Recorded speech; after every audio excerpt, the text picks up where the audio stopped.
Selamat sore Tribuners, Anda sedang menyaksikan live update Tribun News bersama saya Firdananda. Sore ini kan kami sajikan informasi terkini dan menarik untuk Anda yang dilaporkan secara langsung oleh reporter kami di lapangan. Dan inilah live update selengkapnya. Kita ke berita pertama, Saudara. Rombongan keluarga asal Kabupaten Majalengka terlibat kecelakaan di Blok Pasir Haur Simpar Panjalu di Kabupaten Ciamis pada Minggu 31 Januari sekira pukul 9 pagi. Mobil yang ditumpangi rombongan keluarga itu masuk ke jurang sedalam 25 meter yang diduga akibat remblong. Dari 13 orang yang berada di dalam mobil, 2 diantaranya meninggal dunia. Informasi lebih lengkapnya akan disampaikan oleh rekan jurnalis kami dari Tribun Cirebon, ada Eki Yulianto. Halo Eki.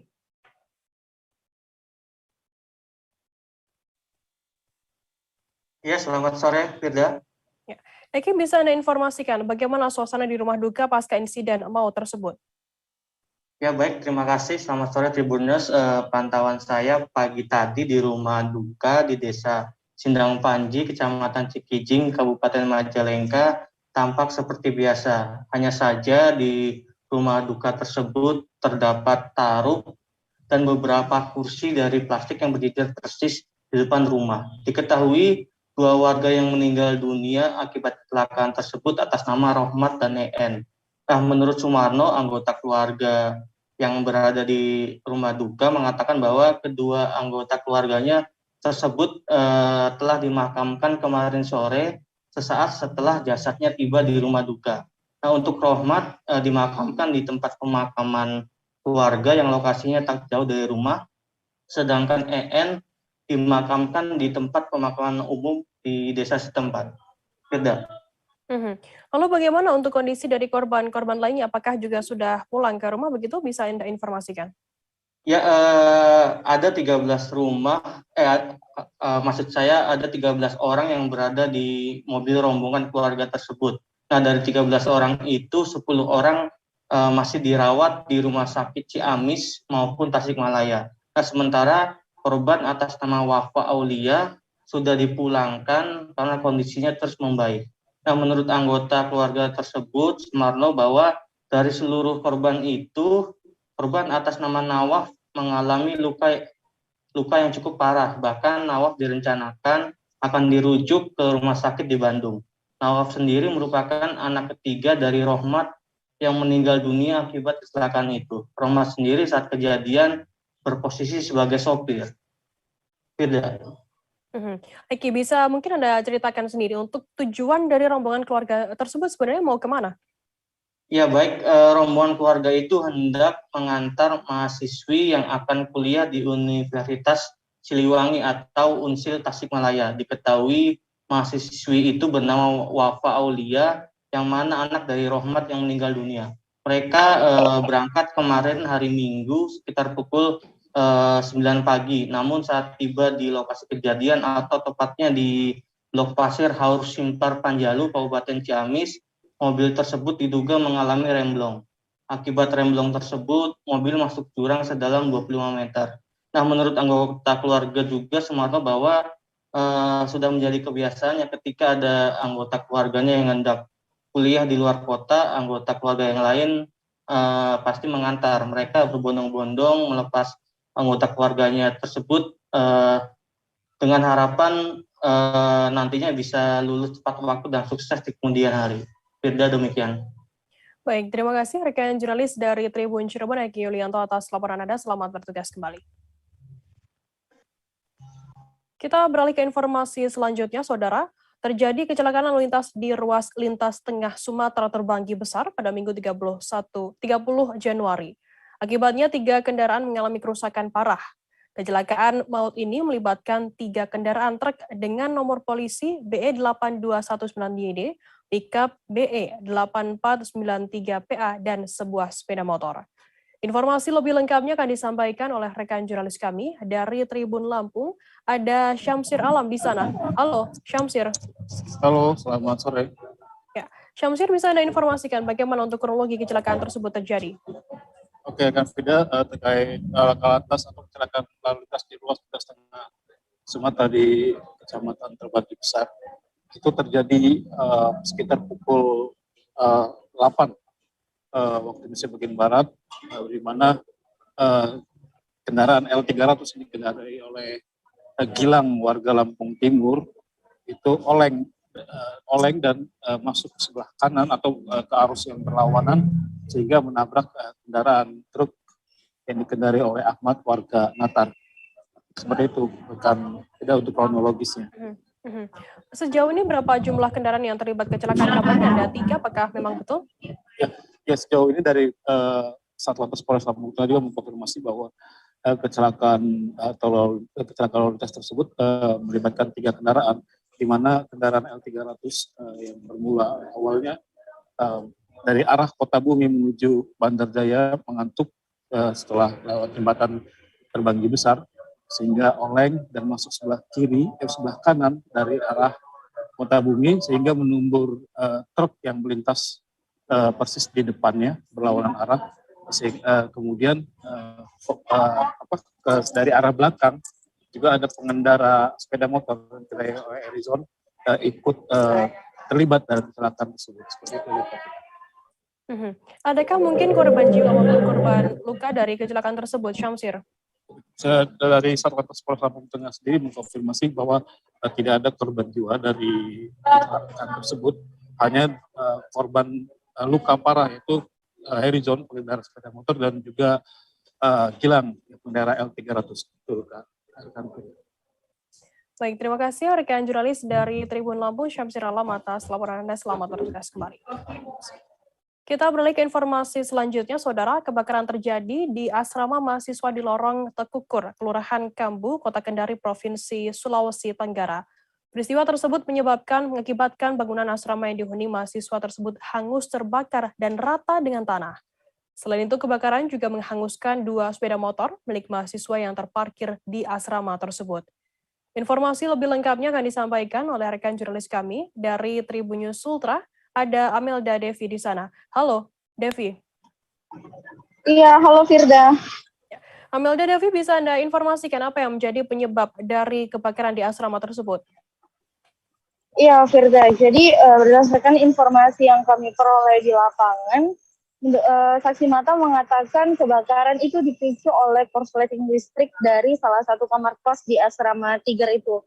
Ya, setelah kami konfirmasi ke pihak dinas kebakaran, pemadam kebakaran dan juga pihak kepolisian, hingga saat ini belum menemukan karena masih dalam proses penyelidikan. Seperti itu, Firda. Bisa Anda informasikan terkait kronologi terjadinya kebakaran tersebut, Amelda? Ya, jadi kronologi kebakaran di asrama Tiger itu terjadi pada hari Minggu 30 Januari 2022 sekiranya pukul 15.40 WITA, Firda. Ya, berdasarkan informasi dari saksi mata, warga setempat juga melihat tiba-tiba di kawasan kos asrama Tiger itu di bagian depannya sudah mulai terbakar. Ya, api memang sangat cepat merambat ke seluruh bagian asrama karena asrama ini sendiri terdiri dibuat dari kayu, Firda, seperti itu. Amelda, bagaimana dengan kondisi dari penghuni asrama tersebut? Ya, jadi diketahui asrama Tiger ini memiliki 10 kamar, Firda, dan untuk saat ini yang terisi ada 6 kamar. 1 kamar ada yang berisi 2 orang, ada juga yang 1 orang, jadi kurang lebih itu sekiranya ada 10 orang yang menghuni asrama Tiger. Namun pada saat kejadian kebakaran itu, yang sedang berada di asrama Tiger hanya ada 2 orang, yakni Irun dan juga Dharma. Mereka berada di kamar masing-masing. Nah, untuk Irun sendiri, dia menyampaikan awalnya tidak mengetahui terjadi kebakaran di asrama Tiger karena ia sedang tidur siang. Ya, saat terbangun, ia sempat mendengar suara ada yang terbakar, namun ia masih belum sadar bahwa yang terbakar adalah asramanya. Dia berpikir suara terbakar itu adalah suara dari masyarakat yang melakukan kerja bakti. Kemudian pada saat dia berbalik badan, dia baru merasakan panas dan mulai melihat api menjalar di dinding kamar sebelahnya. Pada saat itu pula dia segera bangun dan menyelamatkan barang-barang yang sempat ia selamatkan. Begitu juga dengan Darman, rekannya yang ada di kamar sebelahnya, juga mengaku katanya sedang berbaring dan mengetahui kebakaran terjadi ketika Irun keluar dari kamar. Seperti itu, Firda. Baik, terima kasih rekan jurnalis dari Tribun Sultra, Amelda Devi atas laporan Anda. Selamat bertugas kembali. Dan tadi Tribuners, Amelda juga sudah menghimpun keterangan dari pihak terkait dan berikut liputannya untuk Anda. Kalau awal mula saya juga tidak tahu ini bagaimana awalnya, karena tadi kan saya tidur, bangun di sebelah kamar sudah terbakar. Saya tidak tahu juga itu awalnya bagaimana, tetapi pas saya bangun langsung saya amankan barang yang harus diselamatkan, kan, kayak laptop dulu karena tugas akhir. Setelah mau angkat laptop kembali, keadaan yang harus diselamatkan karena sudah api sudah keras sekali. Ada berapa orang dalam asrama ini pada saat kebakaran terjadi? Orang itu 2 orang, saya sama Darman. Dia juga masih bareng-bareng di dalam. Tapi pas dia bangun, tidak bisa lewat depan, lewat belakang, rebutan. Ingat dia lari ke sini. Tapi pas mau kembali sudah tidak ada juga yang bisa diselamatkan. Kalau kita apa saja yang bisa kita selamatkan pada saat kebakaran? Hanya laptop. Ya. Berarti pakaian dan kalau selebihnya itu sudah tidak ada. Hanya tadi ada juga yang tidak bisa saya selamatkan, itu laptopnya saya punya kemanakan. Laptop sama berkas-berkas kayak ijazah, sertifikat itu sudah tidak ada. berarti saya tidak tahu apinya tiba-tiba saya datang. Itu masalahnya. Atau ada bunyi-bunyian dulu Kak? Kalau bunyi-bunyi saya tidak dengar kayak bunyi-bunyi. Tadi kan saya sempat dengar itu kayak ada yang terbakar, tapi saya kira itu di sini di luar. Kan biasa kalau kita hari Minggu itu kita kerja bersih, saya kira anak-anak itu. Tadi sore sudah mulai lagi membersihkan. Yang terbakar begitu saya masih tenang-tenang perasaan kan baru bangun siang. Pas jadi kenapa Pan ada yang kayak panas ini di samping. Pas saya menghadap di sebelah utara. Pas saya balik badan api sudah di samping. Warga di 2 desa di Kecamatan Pulau Haruku, Maluku Tengah terlibat bentrok beberapa waktu lalu. Hubungan kedua desa tersebut sempat memanas sejak Selasa 25 Januari, hingga sejumlah orang tewas dalam bentrokan tersebut. Bentrok yang dipicu persoalan sengketa tanah ini juga mengakibatkan beberapa orang terluka. Untuk mengetahui informasi lebih lengkapnya, saat ini kami sudah tersambung dengan jurnalis dari Tribun Ambon, ada Alvin Risanto yang akan melaporkannya langsung dari sana. Halo Alvin. Halo Firda.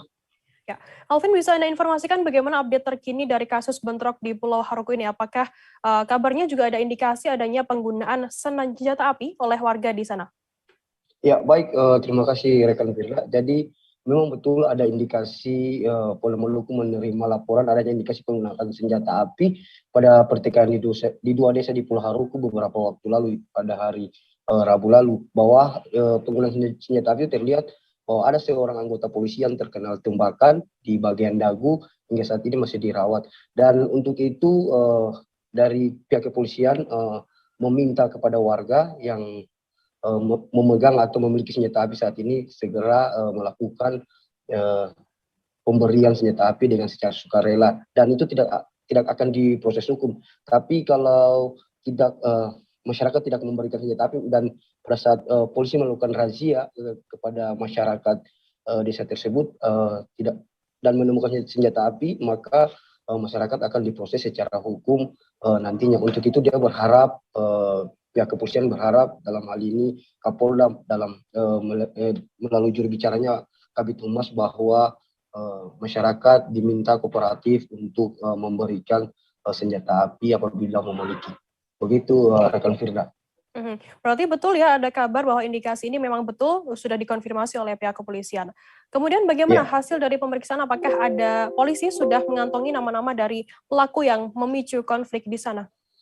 Ya, baik, terima kasih rekan Firda. Jadi memang betul terduga dari aktor di balik pertikaian antara warga di Pulau Haruku, Kabupaten Maluku Tengah sudah ada aktor dan sudah ada yang diindikasi pelaku, namun saat ini aparat masih memeriksa sejumlah saksi-saksi untuk menguatkan bahwa dugaan aparat itu betul adanya salah satu pelaku, dan apabila sudah mencukupi bukti, aparat kepolisian akan memberitahukan kepada awak media bahwa kepada semua bahwa pelaku sudah ditetapkan. Tapi saat ini memang polisi masih melakukan pemeriksaan saksi-saksi di lapangan. Untuk itu masyarakat diminta untuk kooperatif apabila dipanggil sebagai saksi, harus kooperatif kepada pihak kepolisian.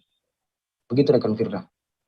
Alvin, pasca insiden situasi di sana, bagaimana situasi di 2 desa tersebut yang ada di Pulau Haruku ini? Ya, baik, terima kasih rekan Firda. Pasca insiden berjalan 6 hari sampai hari ini bahwa semakin kondusif di sana, dan juga dijaga oleh aparat pihak keamanan semakin banyak di desa tersebut, desa Karyu tersebut maksud saya. Namun pihak keamanan ini selain menjaga desa itu, pihak keamanan juga membantu warga ya untuk membersihkan puing-puing. Memang tidak ada warga dalam, tapi mungkin memang tidak ada warga di bagian dalam desa Karyu karena sudah mengungsi dia baru, tapi pihak keamanan dengan sendirinya membersihkan puing-puing rumah mereka, dan sudah tercatat ada 211 rumah yang rusak dan 111 rumah lagi yang tidak rusak. Begitu rekan Firda. Baik, terima kasih rekan jurnalis dari Tribun Ambon, Alvin Risanto atas laporan Anda. Selamat bertugas kembali. Dan tadi Tribuners, Alvin juga sudah menghimpun keterangan dari Emrum Ohoirat, Kabid Humas Polda Maluku. Berikut liputannya untuk Anda. Saat ini ada juga dari Krimum Polda Maluku dan juga ada dari Polresta, Kasat Serse juga ada di TKP. Ada beberapa yang sudah kita ambil keterangan, baik itu kasus yang sehari sebelumnya yang mengakibatkan terlukanya salah satu warga, maupun kasus kericuhan, bentrokan dan pembakaran terhadap desa Karyu ini sementara dilakukan pemeriksaan saksi-saksi. Sekali lagi saya berharap kepada masyarakat agar kooperatif dan ikut membantu Polri dalam mengungkap kasus tersebut dengan jalan apabila dipanggil atau dibutuhkan untuk memberikan kesaksian, agar datang dan memberikan kesaksian tersebut. Tapi sudah ada Pak ya, titik terangnya Pak ya? Sudah ada titik terang khususnya terkait dengan kasus penganiayaan pada sehari sebelumnya yang mengakibatkan salah satu warga yang mengalami luka-luka. Keterangan dan sudah muncul ada nama, dan ini kita berharap agar dalam waktu dekat Polri bisa mengungkap dan mengumumkan kepada masyarakat. Tribuners, selesai jeda kami akan kembali dengan informasi menarik lainnya, tetaplah di Live Update. Oke, apa kabar Bang Arif di sini untuk strateginya? Kalau saya sendiri di Jumip 37 ini yang semalam baru mulai, saya udah sebenarnya aku nggak ngerasa itu penangkapan atau penggerebegan atau apapun itu, karena gitu posisinya aku kriteria. Jadi kita mengenal disebut dengan stroke yang tidak berdarah dengan stroke yang berdarah. Stroke yang tidak berdarah itu biasanya ditandai dengan adanya penyumbatan. Kalau itu terjadi di sini mungkin pikirnya tidak ke situ kali ya, tapi kalau di Korea atau di Kamboja itu ada beberapa paper yang saya itu Mas, ya, dulunya tukang koran. Oh gitu ya. Tukang koran. Ya, saya baca itu Pak. Tuh kan pernah baca kan? Ya. Jadi kalau saya jadi pangdam itu udah bersyukur banget. Si anak ini dijadikan sebagai tersangka begitu.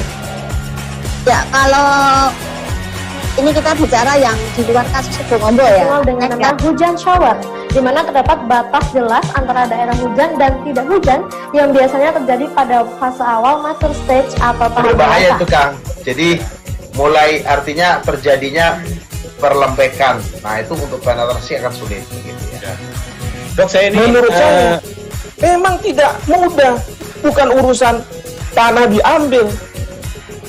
Kalau misalnya Amerika Serikat sekarang, Rasulullah mengatakan dalam sebuah hadis bahwa berpuasa di 6 hari Syawal itu. Oke, apa kabar Bang Arif di sini untuk strateginya? Kalau saya sendiri di Jumip 37 ini yang semalam baru mulai, saya udah sebenarnya aku nggak ngerasain penangkapan atau penggerebegan atau apapun itu. Karena gini loh, posisinya aku kriteria. Jadi kita mengenal disebut dengan stroke yang tidak berdarah dengan stroke yang berdarah. Stroke yang tidak berdarah itu biasanya ditandai dengan adanya penyumbatan. Kalau itu terjadi di sini mungkin pikirnya tidak ke situ kali ya, tapi kalau di Korea atau di Kamboja itu ada beberapa paper yang Saya itu mas, dulunya tukang koran. Oh gitu ya? Tukang koran. Ya, saya baca itu Pak. Tuh kan, pernah baca kan? Ya. Jadi kalau saya jadi pangdam, itu udah bersyukur banget. Si anak ini dijadikan sebagai tersangka begitu. Ya, kalau ini kita bicara yang di luar kasus Sibolombo ya. Dikenal dengan nama hujan shower, di mana terdapat batas jelas antara daerah hujan dan tidak hujan yang biasanya terjadi pada fase awal mature stage atau tahap Berbahaya dewasa. itu Kang. Jadi mulai artinya terjadinya perlempekan. Nah itu untuk penetrasi akan sulit. Gitu ya. Dok, saya ini menurut saya memang tidak mudah, bukan urusan tanah diambil. Kalau misalnya Amerika Serikat sekarang, Rasulullah mengatakan dalam sebuah hadis bahwa berpuasa di 6 hari Syawal itu. Oke, apa kabar Bang Arif di sini untuk strateginya? Kalau saya sendiri di Jumip 37 ini yang semalam baru mulai, saya udah sebenarnya aku nggak ngerasain penangkapan atau penggerebegan atau apapun itu. Karena gini loh, posisinya aku kriteria. Jadi kita mengenal disebut dengan stroke yang tidak berdarah dengan stroke yang berdarah. Stroke yang tidak berdarah itu biasanya ditandai dengan adanya penyumbatan. Kalau itu terjadi di sini mungkin pikirnya tidak ke situ kali ya, tapi kalau di Korea atau di Kamboja itu ada beberapa paper yang Saya itu mas, dulunya tukang koran. Oh gitu ya? Tukang koran. Ya, saya baca itu Pak. Tuh kan, pernah baca kan? Jadi kalau saya jadi pangdam, itu udah bersyukur banget. Si anak ini dijadikan sebagai tersangka begitu. Ya, kalau ini kita bicara yang di luar kasus Sibolombo ya. Dikenal dengan nama hujan shower, di mana terdapat batas jelas antara daerah hujan dan tidak hujan yang biasanya terjadi pada fase awal mature stage atau tahap Berbahaya dewasa. itu Kang. Jadi mulai artinya terjadinya perlempekan. Nah itu untuk penetrasi akan sulit. Gitu ya. Dok, saya ini menurut saya memang tidak mudah, bukan urusan tanah diambil. Kalau misalnya Amerika Serikat sekarang, Rasulullah mengatakan dalam sebuah hadis bahwa berpuasa di 6 hari Syawal itu. Oke, apa kabar Bang Arif di sini untuk strateginya? Kalau saya sendiri di Jumip 37 ini yang semalam baru mulai, saya udah sebenarnya aku nggak ngerasain penangkapan atau penggerebegan atau apapun itu. Karena gini loh, posisinya aku kriteria. Jadi kita mengenal disebut dengan stroke yang tidak berdarah dengan stroke yang berdarah. Stroke yang tidak berdarah itu biasanya ditandai dengan adanya penyumbatan. Kalau itu terjadi di sini mungkin pikirnya tidak ke situ kali ya, tapi kalau di Korea atau di Kamboja itu ada beberapa paper yang Saya itu mas, dulunya tukang koran. Oh gitu ya? Tukang koran. Ya, saya baca itu Pak. Tuh kan, pernah baca kan? Jadi kalau saya jadi pangdam, itu udah bersyukur banget. Si anak ini dijadikan sebagai tersangka begitu. Ya, kalau ini kita bicara yang di luar kasus Sibolombo ya. Dikenal dengan nama hujan shower, di mana terdapat batas jelas antara daerah hujan dan tidak hujan yang biasanya terjadi pada fase awal mature stage atau tahap Berbahaya dewasa. itu Kang. Jadi mulai artinya terjadinya. Terima kasih Anda masih bersama kami di Live Update. Kita beralih ke informasi selanjutnya, Saudara. Puluhan massa dari perwakilan warga desa Pandahan dan Sungai Rutas menggelar aksi penyampaian aspirasi di Jalan Hauling PT Hasnur Citra Terpadu atau HCT pada Senin 31 Januari hari ini. Aksi ini terkait gugatan warga atas penggunaan lahan oleh pihak perusahaan yang sampai saat ini belum ada proses ganti rugi kepada masyarakat desa Sungai Rutas dan desa Pandahan. Informasi lebih lengkapnya akan disampaikan oleh rekan jurnalis kami dari Banjarmasin Post, ada Stenis Lausene. Halo, Sten.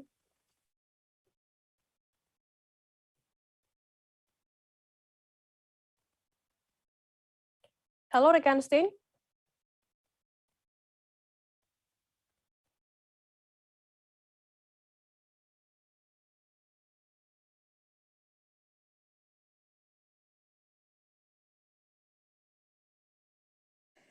Sten, bisa Anda informasikan bagaimana proses aksi penyampaian aspirasi di Jalan Hauling tersebut? Baik, Firda dan Tribuners, dapat saya sampaikan dari Kabupaten Tapin laporan terkait aksi dari puluhan massa yang tergabung dari dua desa, yaitu Desa Pandahan dan juga desa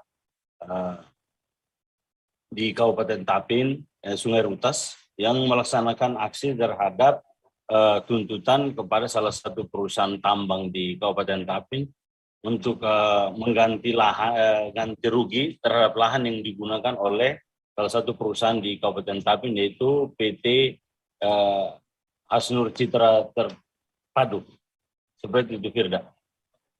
Apa tuntutan dari warga yang disampaikan saat aksi tersebut?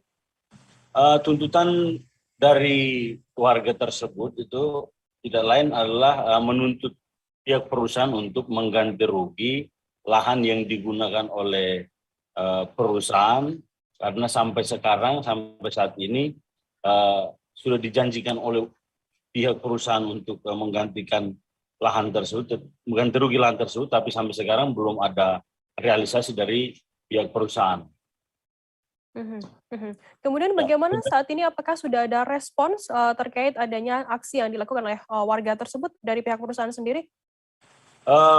Informasi kami himpun di lapangan tadi, memang aksi berjalan kurang lebih 1 jam dan cukup aman dan kondusif karena gugatan dari massa ini langsung diterima oleh pihak perusahaan dan perwakilan dari pihak perusahaan itu berada di lokasi, sehingga apa yang disampaikan terkait dengan tuntutan massa itu langsung diterima dan ke depan akan disampaikan langsung ke pihak manajemen di atas perusahaan. Seperti itu, Firda.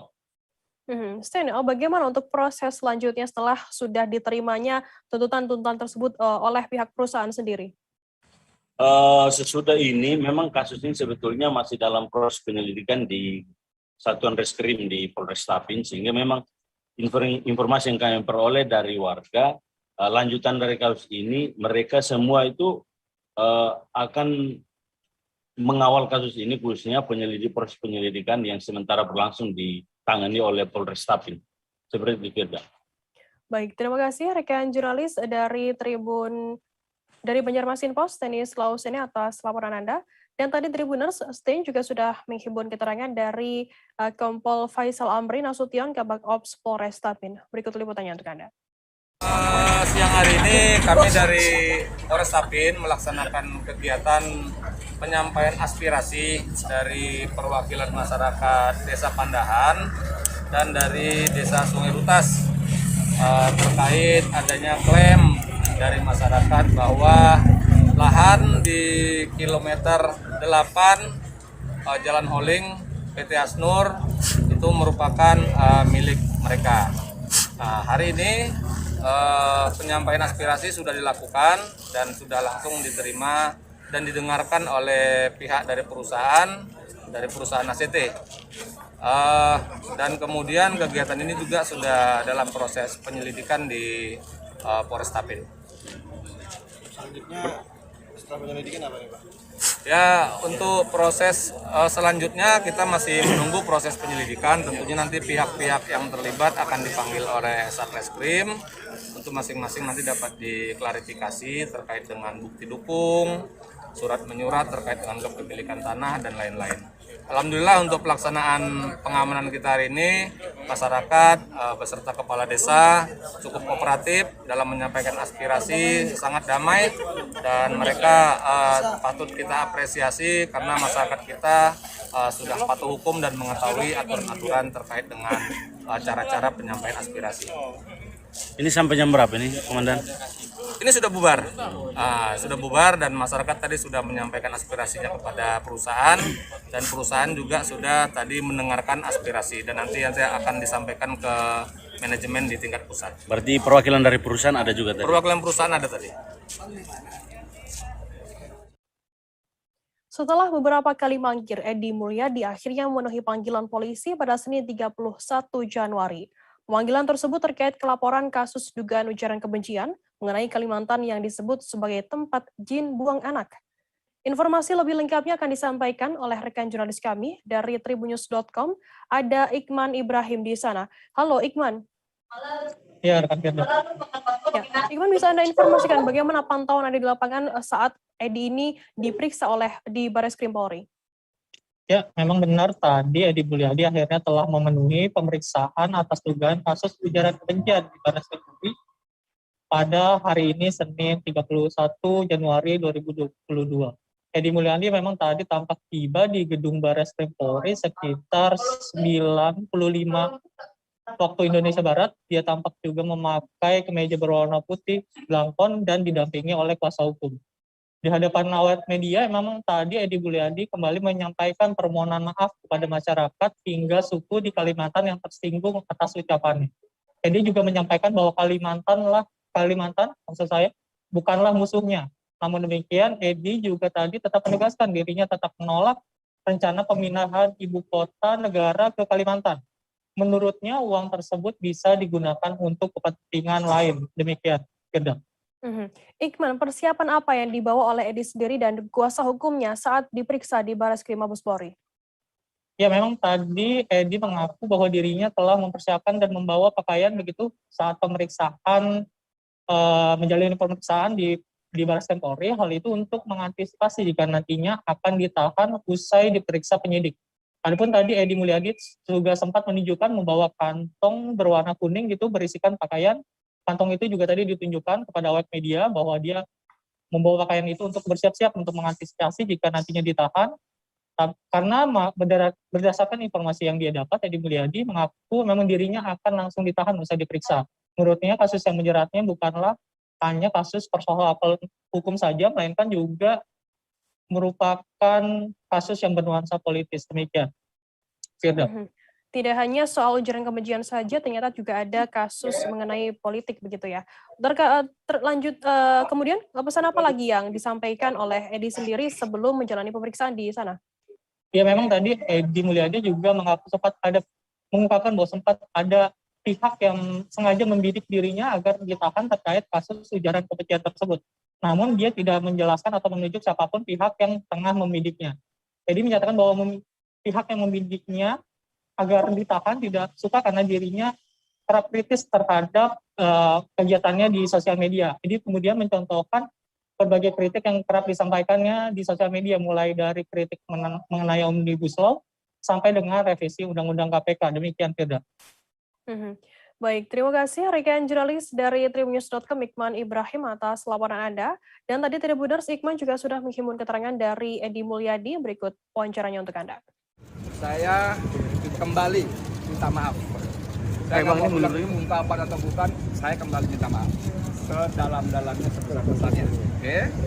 Yang kedua, saya tetap menolak IKN. Oke. Kenapa? Karena ikan banyak kajian itu ya. Kalau penting misalnya tidak tepat waktunya.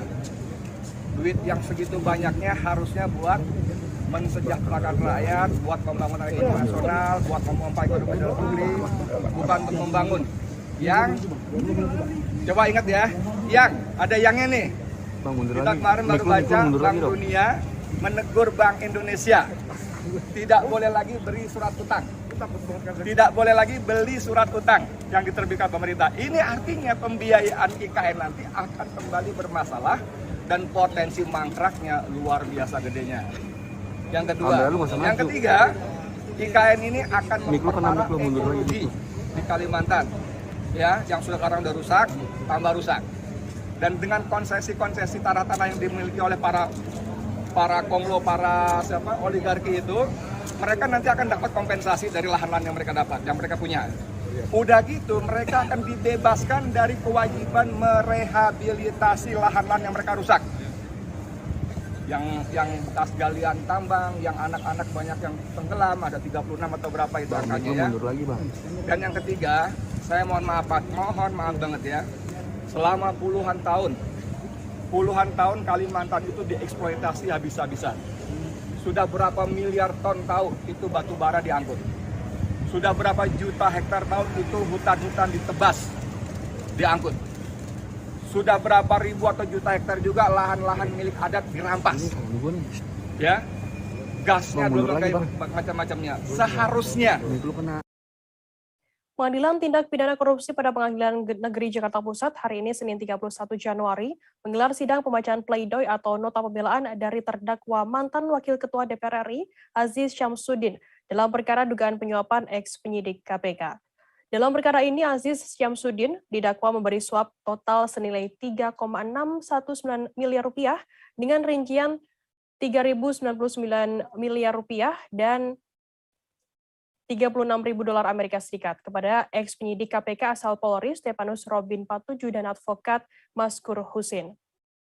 Informasi lebih lengkapnya akan disampaikan oleh rekan jurnalis kami dari Tribunnews.com, ada Danang Triatmojo di sana. Halo, Danang. Halo, Firda.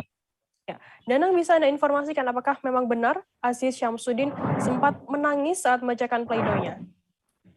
Ya, mengawali pembacaan pleidoynya, Aziz Syamsuddin curhat kerap di pelonco saat masih kecil. Ia menceritakan kisahnya sambil menangis. Adapun tindakan perundungan yang menimpa Aziz karena kerap berpindah-pindah berpindah-pindah tempat tinggal mengikuti tugas dinas ayahnya yang bekerja sebagai pegawai negeri di salah satu bank pemerintah.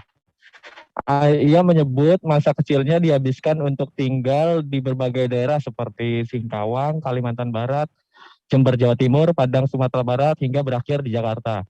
Saat tinggal di berbagai daerah tersebut, Aziz mengaku dirundung oleh teman sebayanya karena tak bisa berbahasa daerah setempat. Ia menyebut juga harus tinggal di rumah susun di kawasan Tanah Abang, Jakarta, usai ayahnya pensiun dan merasakan kerasnya kehidupan di DKI Jakarta. Demikian, Firda. Lalu apa saja isi pleidoy dari Aziz Syamsuddin sendiri terkait adanya kasus suap yang menjeratnya? Ya, terkait pembelaan perkara suap, Aziz Syamsuddin menegaskan bahwa dirinya tak berniat sedikit pun memberi suap kepada penyidik KPK AKP Stefanus Robin Patuju. Sebab ia tahu kalau Robin tidak punya kapasitas dan kemampuan apapun untuk membantu dirinya sebagaimana tuduhan jaksa penuntut umum. Dalam pleidoynya juga, Aziz Syamsuddin mengatakan jika hakim menjatuhkan putusan bebas kepadanya, ia berjanji dan berkomitmen untuk tidak lagi masuk ke dunia perpolitikan di Indonesia. Aziz lebih memilih untuk kembali menjadi dosen atau advokat agar berkontribusi pada kegiatan sosial masyarakat. Demikian. Apakah memang benar tadi anggota Komisi 11 DPR RI Masinton Pasaribu juga menemui Aziz di Pengadilan Tipikor ini? Ya, benar sekali. Tadi politikus PDIP Perjuangan Masinton Pasaribu menyambangi Pengadilan Negeri Jakarta Pusat sesaat sebelum sidang dimulai. Ia datang bersama jajaran Komisi 3 DPR RI yang juga sedang punya kegiatan berkenaan dengan pengawasan dan serapan anggaran di Pengadilan Negeri Jakarta Pusat. Masinton mengatakan kedatangannya memang sengaja untuk menemui Aziz selaku kawan di DPR. Dirinya datang untuk menyapa dan memberi dukungan kepada Aziz yang sedang menghadapi proses hukum. Ia juga menegaskan bahwa kedatangannya bukan untuk mencampuri urusan persidangan, karena ia tahu kewenangan tersebut murni jadi independensi hakim yang menangani perkara. Demikian, Firda. Baik, terima kasih rekan jurnalis dari Tribunnews.com Danang Triatmojo atas laporan Anda. Selamat bertugas kembali. Kita beralih ke informasi selanjutnya, Saudara. Duka mendera keluarga besar Universitas Hasanuddin atau Unhas. Guru Besar Visipol Unhas, Profesor Tandi Roma Andilolo, meninggal dunia pada Senin 31 Januari pagi. Profesor Dr. Andilolo meninggal dunia saat menjalani perawatan di Rumah Sakit Wahidin Sudirohusodo, Makassar. Jenazah almarhum kini disemayamkan di Rumah Duka Jalan Baitur Rahman, Kecamatan Panakukang, Makassar. Informasi lebih lengkapnya akan disampaikan oleh rekan jurnalis kami dari Tribun Timur, ada Muslimin Emba yang akan melaporkannya. Halo, Emba.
Duka mendera keluarga besar Universitas Hasanuddin atau Unhas.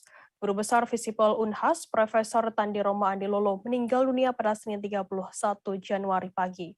Profesor Dr. Andilolo meninggal dunia saat menjalani perawatan di Rumah Sakit Wahidin Sudirohusodo, Makassar. Jenazah almarhum kini disemayamkan di rumah duka di Jalan Baitur Rahman, Kecamatan Panakukang, Makassar. Informasi lebih lengkapnya akan disampaikan oleh rekan jurnalis kami dari Tribun Timur, ada Muslimin Emba. Halo Emba. Ya, Firda. Emba, bisa Anda informasikan bagaimana suasana di rumah duka dari almarhum?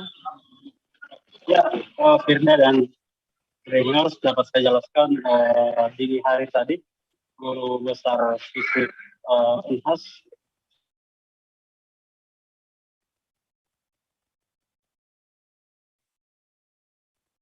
Halo rekan Emba.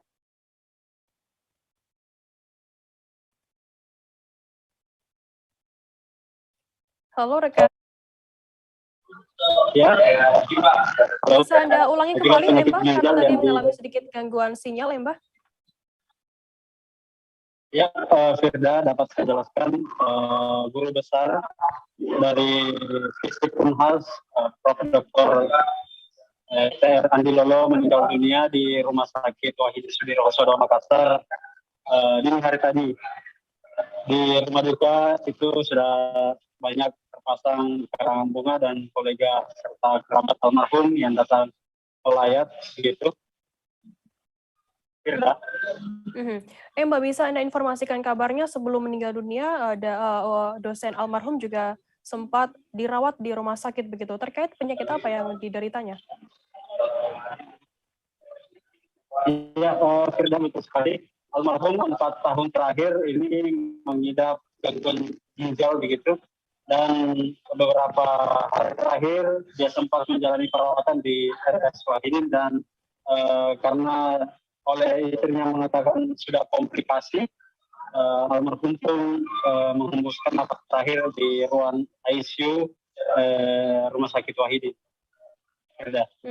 Mbak, mungkin bisa Anda informasikan sedikit mengenai tokoh dari almarhum sendiri di mata keluarga dan juga di mata personel di Unhas sendiri. Ya, untuk sosok dari Prof. TR Andilolo ini, beliau adalah guru besar yang kemudian di mata keluarganya juga dianggap sangat konsen terhadap dunia pendidikan.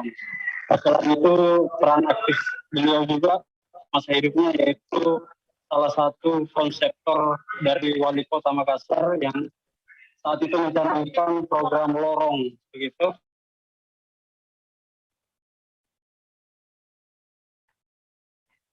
Baik, terima kasih rekan jurnalis dari Tribun Timur, Emba, atas laporan Anda. Dan tadi Tribuners, Emba juga sudah menghimpun keterangan dari Dr. Margareta Andilolo. Berikut liputannya untuk Anda. Bisa dijelaskan Pak, kapan almarhum Prof. Tandi Andilolo ini meninggal dunia? Meninggal dunia dini hari tadi jam 2.17 menit. Dia meninggal di rumah sakit atau di mana?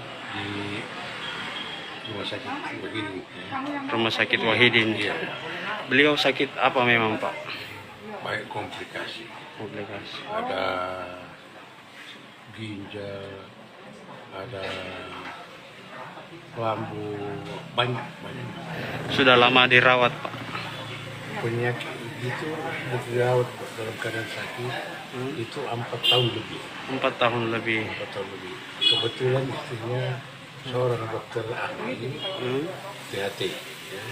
Jadi selama ini istrinya memberikan perawatan yang maksimal sehingga dia masih bisa bertahan dalam keadaan itu selama 4 tahun. 4 tahun lebih. Dia dirawat di rumah terus ke rumah sakit atau selama 4 tahun? Bolak-balik ke rumah sakit. Jadi pertama kali itu dikena di Tanah Toraja. Kebetulan mereka ada tugas jalan-jalan ke sana. Iya. Kena di rumah sakit Fatima, kena sakit, dimasukkan di rumah sakit Fatima Makale. Kemudian besoknya itu langsung dirujuk ke Makassar. Pak, prosesi pemakaman rencananya seperti apa, Pak?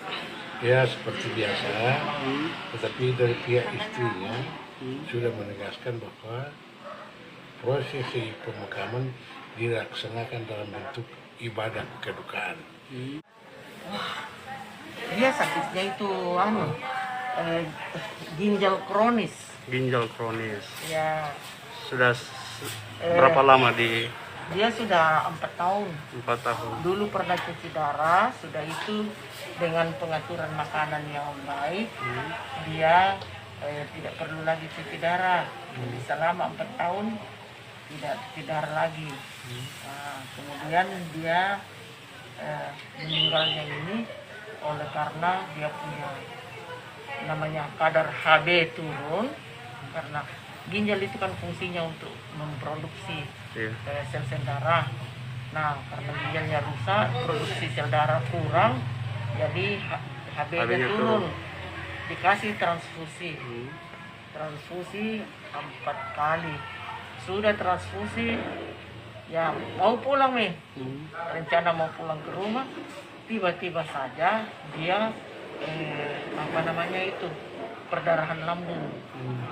Tapi itu perdarahan lambung banyak juga disebabkan juga oleh karena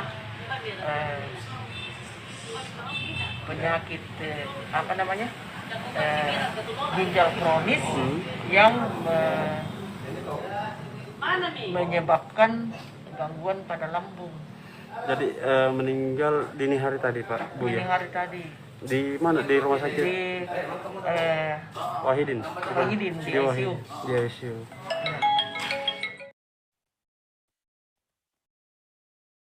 Tribuners, seusai jeda kami akan kembali dengan informasi menarik lainnya, tetaplah di Live AB. Oke, apa kabar Bang Aris di sini dengan strateginya? Kalau saya sendiri di Jumip 37 ini yang semalam baru mulai, saya udah sebenarnya aku nggak ngerasain penangkapan atau penggerebekan.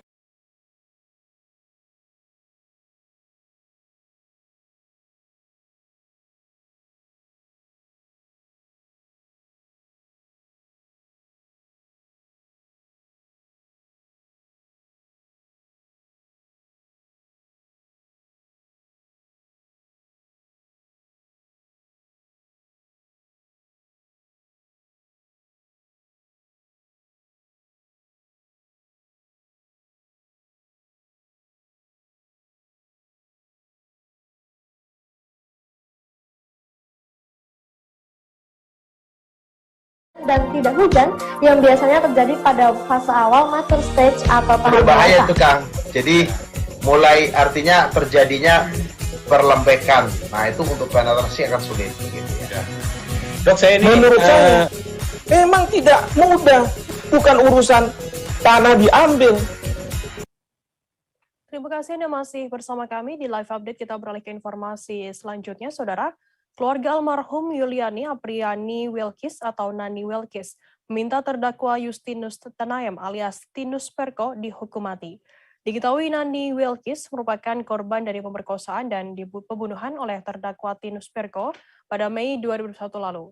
Ayah kandung Nani Wilkis, Adrianus Lee, beralasan perbuatan Tinus Perko memang sudah melampaui batas wajar. Informasi lebih lengkapnya akan disampaikan oleh rekan jurnalis kami dari Pos Kupang, ada Irfan Hoy yang akan melaporkannya. Halo Irfan. Halo Firda, selamat sore. Ya. Irfan, bisa Anda informasikan terkait dengan vonis Tinus Perko hari ini, bagaimana harapan dari pihak keluarga korban sendiri? Baik Firda dan Tribuners, untuk harapan terkait dengan vonis kepada terdakwa Justinus Tanaem alias Tinus Perko sendiri, pihak keluarga melalui ayah kandungnya Adrianus Lee, dia menyampaikan agar Tinus divonis dengan hukuman mati karena menurut dia tindakan dari Tinus itu tidak bisa ditolerir sebagai manusia. Demikian Firda. Sejauh ini bagaimana keterlibatan dari keluarga korban dalam persidangan Tinus Perko? Baik Firda, sampai dengan sejauh ini, sampai dengan sidang putusan hari ini, dari keluarga Nani Wilkis atau Pak Adrianus Lee sendiri baru sekali dihadirkan pada proses persidangan beberapa waktu lalu, tepatnya di tahun lalu. Ketika itu persidangan digelar di Pengadilan Negeri Oelamasi Kabupaten Kupang, Firda. Demikian. Bagaimana situasi persidangan vonis Tinus Perko? Apakah sudah ada putusan hakim sejauh ini? Baik, Firda dan Tribuners, dapat diinformasikan bahwa sesuai dengan dakwaan terhadap Justinus Tanaem, agar divonis hukuman mati, tetapi putusan yang baru saja dibacakan oleh hakim di Pengadilan Negeri Oelamasi Kabupaten Kupang sekitar 1 jam yang lalu, Tinus Tanaem atau Tinus Perko sendiri divonis penjara seumur hidup dengan tuntutan sesuai dengan yang dibacakan oleh JPU sebelumnya, Firda dan Tribuners. Demikian. Baik, terima kasih rekan jurnalis dari Pos Kupang, Irfan Hoy, atas laporan Anda. Dan tadi Tribuners, Irfan juga sudah menghimpun keterangan dari ayah Nani Welkis, Adrianus Lee Welkis. Berikut liputannya untuk Anda. Itu baru kita dapat tahu, oh dibuat begini. Nah, itu. Kalau tidak, kita tidak tahu sama sekali. Itu atau apa itu, Bapak? Itu setelah sidang, jadi tanya anak itu punya bagiannya yang apa, jadi kasih tunjuk itu dia barang bukti apa, jadi saya sampaikan, jadi mereka kasih keluar itu juga barang bukti itu memang jelas itu anak saya punya. Jadi Bapak mau bawa pulang itu? Ya, nanti saya kan habis sidang saya mau bawa pulang, soalnya mau kasih masuk di kuburan. Kalau tidak itu anak cari dia pun barang-barang lagi. Kita mau ambil di mana? Bukan bawa pulang, mau buat apa? Taruh di tempat pemakaman. Iya. Supaya dia punya badan, tubuh, apa semua kan lengkap. Ya, lengkap, ya. Kok itu kepala rambut itu sama ke pakai wig itu cabut semua ini. Ada di sana. Yang dia pun baju, dia pun celana jeans, celana dalam, BH, sandal, jepit, rambut. Itu masih di pengadilan itu. Di pengadilan. Rencananya kalau misalnya sudah putusan nanti Bapak ambil? Ya, saya mau ambil kembali. Untuk mau taruh di pemakaman. Menurut saya untuk sidang yang sebenarnya tadi itu harus terjadi tapi ditunda. Kalau untuk menurut saya sebagai orang tua korban, kalau mau hukum itu saya maunya hukum seumur mati, hukum mati. Karena dia perbuatan sudah melebihi batas. Coba dia perkosa saja tidak bunuh. Peristiwa kebakaran kapal ikan kembali terjadi di Pelabuhan Perikanan Samudra atau PPS Kelurahan Air Tembaga 1, Kecamatan Air Tembaga, Kota Bitung, Provinsi Sulawesi Utara. Sekitar 5 hingga 6 kapal terbakar berat dan ringan di dermaga TPPS Air Tembaga Bitung. Kebakaran kali ini adalah peristiwa kebakaran kapal ikan yang kedua kalinya dalam kurun waktu 1 bulan terakhir. Informasi lebih lengkapnya akan disampaikan oleh rekan jurnalis kami dari Tribun Manado, ada Christian Wayongkere. Halo, Christian. Ya, selamat sore dan Tribuners dimanapun Anda berada. Ya, Christian, bisa Anda informasikan apakah memang benar di Kota Bitung, Provinsi Sultra ini kembali terjadi peristiwa kebakaran kapal ikan? Bisa Anda informasikan terkait kronologi juga? Baik, jadi pada sekitar pukul 7:30 waktu Indonesia Tengah, kebakaran kapal ikan kembali terjadi di Kota Bitung, Provinsi Sulawesi Utara, dan tepat di lokasi yang sama dengan peristiwa kebakaran yang sama yang terjadi pada tanggal 14 Desember 2021 di Dermaga T, Pelabuhan Perikanan Samudra, PPS Kelurahan Air Tembaga 1, Kecamatan Air Tembaga, Kota Bitung, menghanguskan sekitar 5-6 kapal ikan berbagai jenis, dan satu diantaranya dari 6 kapal yang terbakar hanya terbakar pada bagian haluan kapal. Dan sampai dengan berita ini dihimpun, tidak ada atau belum ada keterangan resmi dari pihak Syah Bandar Pelabuhan Perikanan Samudra Bitung dan kami hanya merangkum informasi di lapangan dengan mewawancarai petugas pemadam kebakaran dan beberapa pengurus kapal, di mana peristiwa itu terjadi dengan begitu cepat. Bermula terinformasi api bermula dari satu di antara kapal yang sedang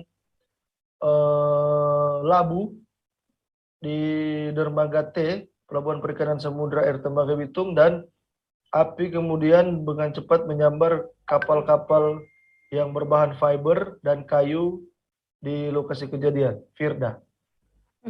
Berapa banyak yang terbakar kapal di sana dan bagaimana saat ini kondisinya? Jadi informasi yang kami himpun di lapangan, yang terbakar itu adalah KM Primadona Abadi, kapal ikan jenis Pajeko atau kapal jaring dengan gross ton 24, disusul kapal Berkat Safar, jenis kapal tuna dengan 30 GT, kemudian kapal KM Mohulodu, disusul KM Mulin 11, KM Inkamina, dan KM Betania Sejahtera dengan GT 29. Nah, KM Betania Sejahtera ini atau kapal jaring ini hanya terbakar pada bagian haluan kapalnya saja, dan pada saat peristiwa kebakaran tersebut langsung ditarik oleh pemilik kapal atau pengurus kapal dan beberapa nelayan yang ada di sekitar tempat kejadian perkara. Firda.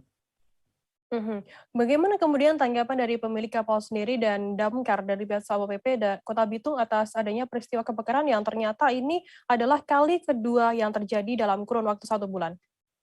Baik, jadi menurut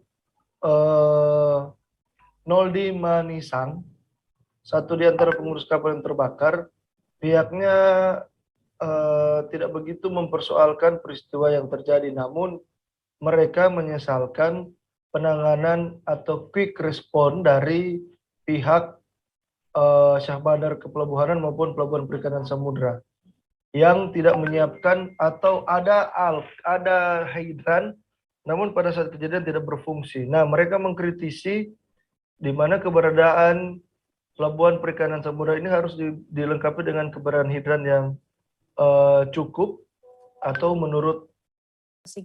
Berikut liputannya untuk Anda. Panglima, ya Panglima, di balik kejadian ini apa yang akan disampaikan pengurus kapal yang keseharian pelabuhan ini persoalan yang kami rasa pelabuhan yang tidak bisa dikatakan jelas. Pertama-tama pelabuhan ini hidran tidak ada, ya hidran tidak ada. Terus kedua, ini persoalan yang selalu yang terjadi ketika kami pengurus kapal. Pemasukan